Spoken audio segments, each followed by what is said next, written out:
আপনারাও বন্যা খুব ভালোভাবে কভার করেছেন। অন্তত 90% যারা গ্রাম বাংলাকে ভালোবাসেন, জেলাকে ভালোবাসেন। আমি আমার সাথে চিফ সেক্রেটারি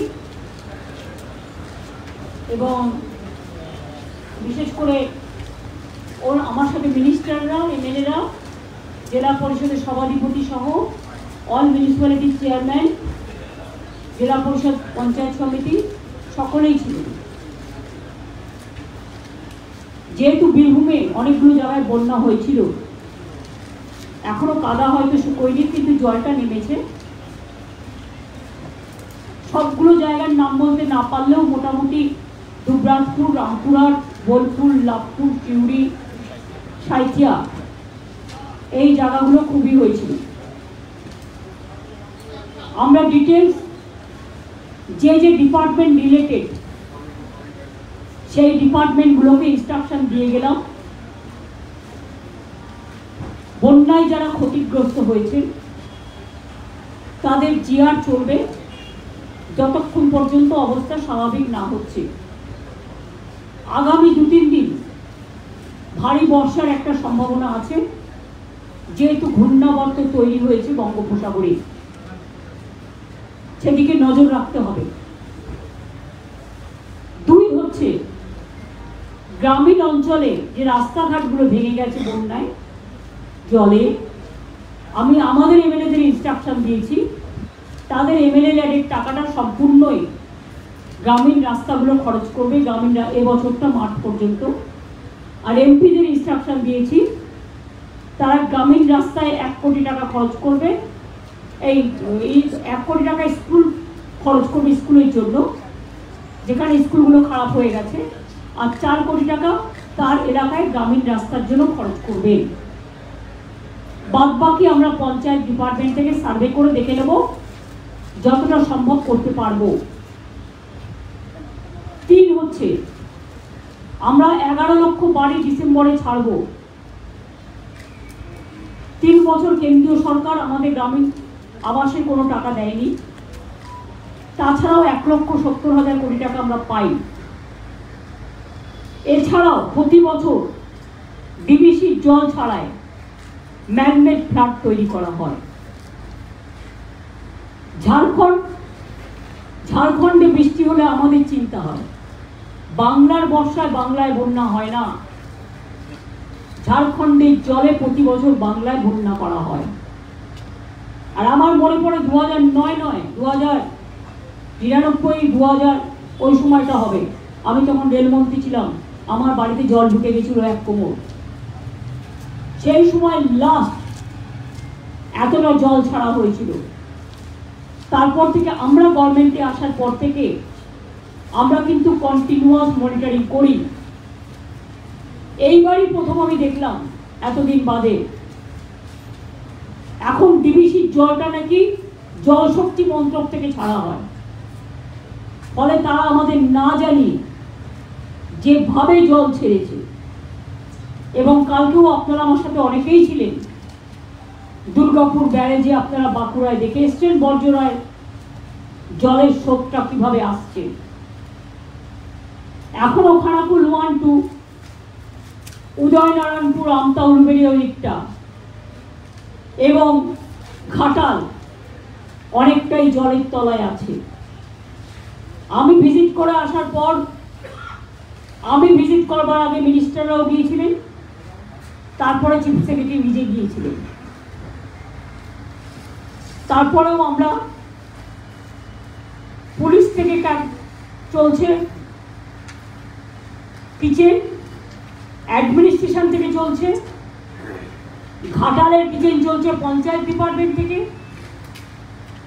এছাড়াও আমি আমার দলের পক্ষ থেকেও ড্রাই ফুডের প্যাকেট সব পরিবারকে পাঠানোর ব্যবস্থা করেছি।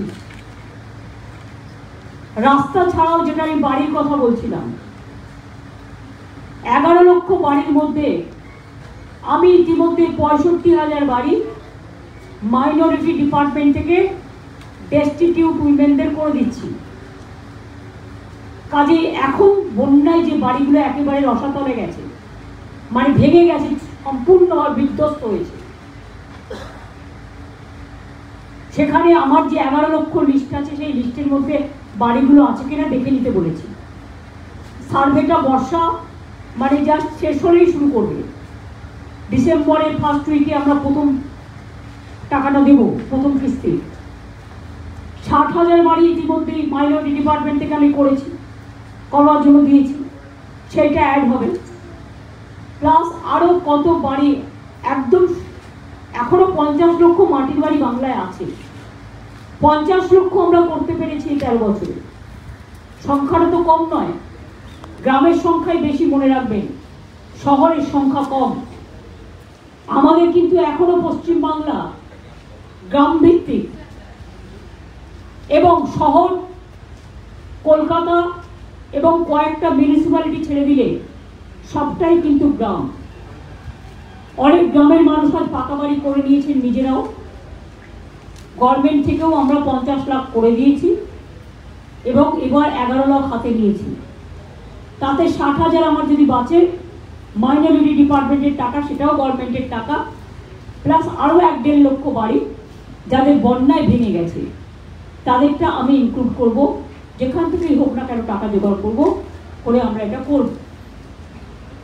পিএইচকে আমি বলে গেছি, পিএইচির কাজ করবার জন্য যেখানে যেখানে সারা পশ্চিমবাংলায় রাস্তা ভেঙেছে পাইপ নিয়ে যাওয়ার জন্য, সেগুলো আগে সারাবে, তারপরে আবার জমি দেবো, টাকা দেবো। পাওয়ার ডিপার্টমেন্টকে বলা হয়েছে জলটা কমে গেলে পাওয়ার টোটালটাই যাতে রেস্টোর হয়। অনেক জায়গায় হয়েছে, অনেক জায়গায় জলের জন্য হয়তো তারগুলো সারাতে পারিনি, কারণ অনেক সময় ইলেকট্রিকিউট হয়ে যায়, বিদ্যুৎকরণ হয়ে যায়, ফলে সেগুলো দেখে নিয়ে করতে। এছাড়াও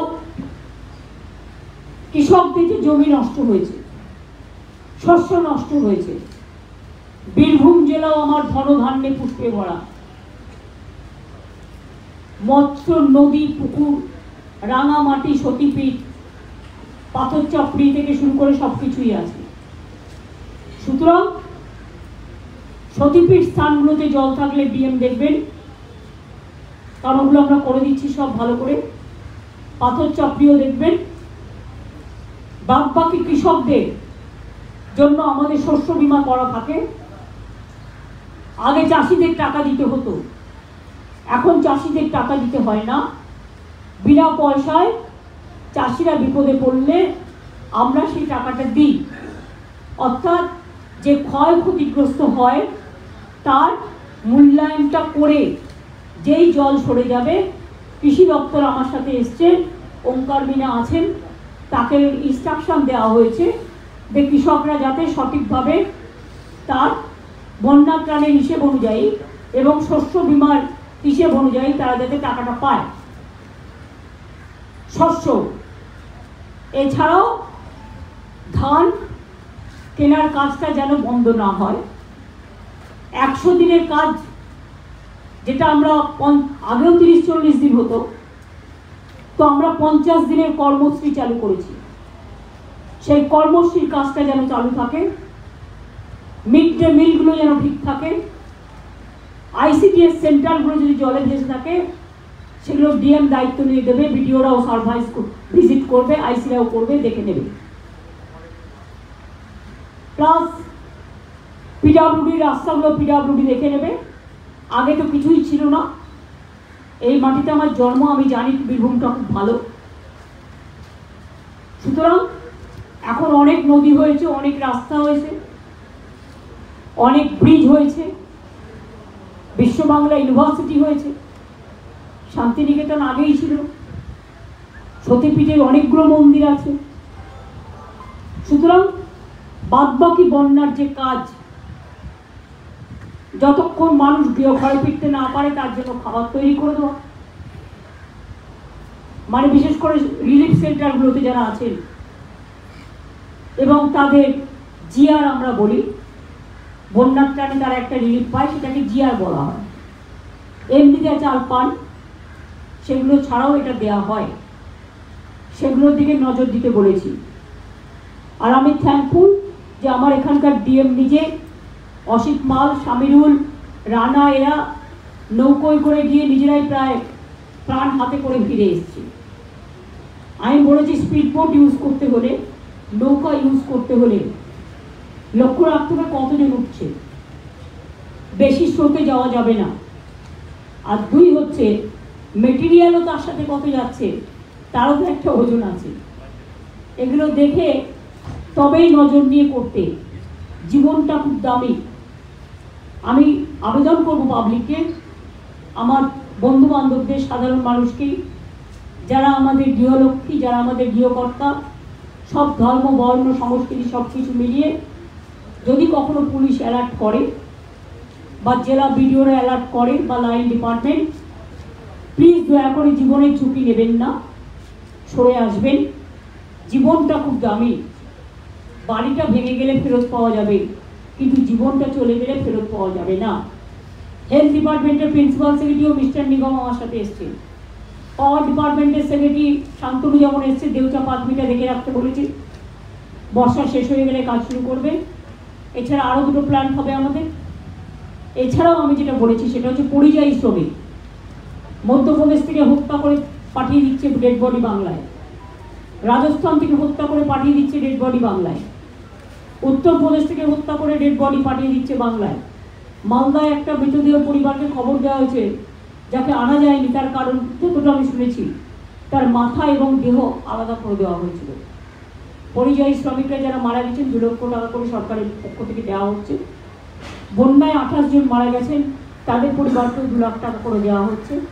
এবং বিনা চিকিৎসায় যে 29 জন মারা গেছেন তাদের পরিবারকেও 2 লাখ টাকা করে দেওয়া হয়েছে। হয়তো অর্থটা তাদের কাছে খুবই নগণ্য, কিন্তু যখন একটা জীবন চলে যায় তখন অন্তত তাদের পাশে দাঁড়ানোর জন্য এটা সামান্য গভর্নমেন্টের কাছ থেকে একটা ছোট্ট কন্ট্রিবিউশন। বাদ বাকি হেলথ ডিপার্টমেন্টকেও বলা হয়েছে সাপের ওষুধ ঠিকমতো রাখতে। সাপে কামড়ালে আমি প্রেসের মাধ্যমে বলবো মেসেজটা কনভে করতে। বাড়িতে থেকে চিকিৎসা করবার প্লিজ দয়া করে সুযোগ নেবেন না, তাতে বিষটা বেশি ছড়িয়ে পড়ে। ভালো করে শক্ত করে বেঁধে রাখবেন জায়গাটা, সঙ্গে সঙ্গে স্থানীয় হসপিটালে চলে যাবেন। সাপের কামড়ালে যে ওষুধটা দেওয়া হয় অ্যান্টিভেনাম বলে, সেটা দেওয়া আছে সব জায়গায়, সেটা দিলে সঙ্গে সঙ্গে দিলে বেঁচে যায়। কিন্তু দেরি করলে একবার জ্ঞান চলে গেলে জ্ঞান ফিরে আসা খুব মুশকিল হয়। সবকে একটি ছেলে মারা গেছে বন্যায় নয়, কারণ সাপও কিন্তু এই সময় জন্তু জানোয়ার সব ডাঙায় উঠে আসে, একসাথে বাস করে। লক্ষ্য রাখতে হবে, নিজেদের লক্ষ্য নিজেদেরও রাখতে হবে। এছাড়াও ডায়রিয়া হতে পারে, ফ্লাড কমে গেলে ওআরএস দরকার, অ্যান্টি ডায়রিয়া মেডিসিন দরকার। ভাইরাল হতে পারে, সর্দি কাশি জ্বর হতে পারে, তার ওষুধও রাখার জন্য বলা হয়েছে। সমগ্র বিএমওএইচ সিএমওএইচ সবাইকেই বলা হয়েছে। এবং হেলথ সেক্রেটারি নিজেও ইনস্ট্রাকশন দিচ্ছেন, চিফ সেক্রেটারি নিজেও অনেকগুলো মিটিং করেছেন, ভার্চুয়ালিও আমাদের সাথে অনেক ভিডিওরাও ছিল। সুতরাং আমরা যে বন্যাক্লিষ্ট অঞ্চলগুলো গিয়ে এই মিটিংগুলো করছি। আমি অ্যাডমিনিস্ট্রেটিভ রিভিউ মিটিং আমাদের কালী পুজো, দুর্গা পুজো, ছট পুজো, জগদ্ধাত্রী পুজো, নবরাত্রি সব চলে যাওয়ার পর তারপর শুরু করব। এখন আগে বন্যাক্লিষ্ট মানুষদের পাশে দাঁড়িয়ে তাদের সাহায্য করা আমাদের নৈতিক কর্তব্য। আপনাদের সকলকে অনেক ধন্যবাদ, অনেক অভিনন্দন। অনেকে কলকাতা থেকেও এসছেন ছুটে, অনেকে অল ইন্ডিয়া থেকেও এসছেন, স্থানীয়রা তো আছেনই, তারা সবসময় আমাদের সাহায্য করেন।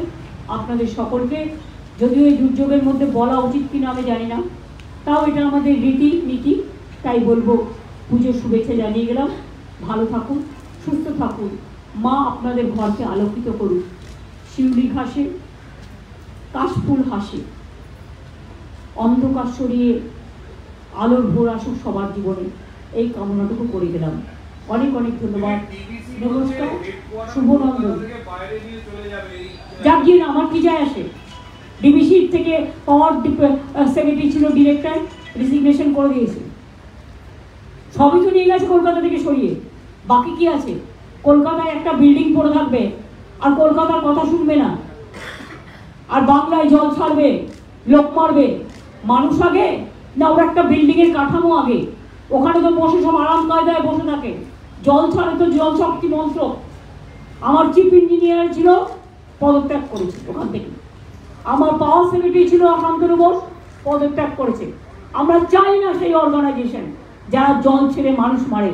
ডিবিসি তো তৈরি হয়েছিল বন্যা থেকে মানুষকে বাঁচানোর জন্য। 4 লক্ষ কিউসেক, মেট্রিক কিউসেক টন তারা জল রাখতে পারত। আর আজকে 20 কোথায় নেমে এসছে, রাস্তার সমান নেমে এসছে। 20 বছর ধরে ড্রেজিং করে না, ডিসিলট্রেশন করে না, ফলাক্কায় করে না, মানুষ জলে ডুবিয়ে মারে। আমি তো বাংলাটাকে পাহাড় বানাতে পারবো না। দার্জিলিং এর একটা পাহাড় আছে, সেটাও তো ভুটানের জলে ডোবে, সেটাও তো নেপালের জলে ডোবে। জিওগ্রাফি তো আমি তৈরি করিনি, ইতিহাসও আমি তৈরি করিনি, আকাশও আমার হাতে নেই, বাতাসও আমার হাতে নেই। কিন্তু কেন্দ্রীয় সরকারের হাতে ডিবিসি আছে। তা থাকা সত্ত্বেও আমরা ওদের বারবার বলি, যখন তোমাদের 80% ভরে যাবে 10,000 করে করে ছাড়ো, যাতে মাটি সহ্য করতে পারে। একসাথে তুমি 5 লাখ ছাড়বে, কি করে মাটি সহ্য করবে? তুমি তো জল এসছে 3 তলা সমান, 3 তলা সমান জল এসছে এবারে। Can you imagine? তাও তো অনেক অঞ্চল বেঁচে গেছে, যেগুলো বেঁচে আছে ভাবছেন তার জন্য আমরা অনেক কাজ করেছি, আগামী দিনেও করব। কিন্তু যতক্ষণ ডিবিসি, আমি শুনেছি ওটা এখন কর্পোরেট হয়ে গেছে, শুধু পাওয়ার বিক্রি করে, এবং কিছুদিনের মধ্যেই খদ্দের ঠিক আছে বিক্রিও করে দেবে। যেমন রঘুনাথপুরে ইসিএল একটা প্ল্যান্ট বিক্রি করে দিচ্ছে, প্রাইভেটকে আন্দোলন চলছে। এগুলো মাথায় রাখবেন। রেলের কি অবস্থা? আদৌ তো ডিরেল, এভরিডে ডিরেলের ওয়ার্ল্ড রেকর্ড করেছে। এখন তো কেউ কিছু বলেন না আপনারা। আমি যখন চালাতাম সুন্দরভাবে, বাংলাকে 2 লক্ষ কোটি টাকার প্রজেক্ট দিয়েছিলাম, তখন একটা আরশালা বেরোলে এবিপি আনন্দে বড় বড় বেরোতো সারাদিন। আর রাজ্যে রোজ ডিরেল হচ্ছে, মানুষের safety security is in danger, ট্রেনে চড়তে ভয় লাগে। কোথায় রেল মন্ত্রী?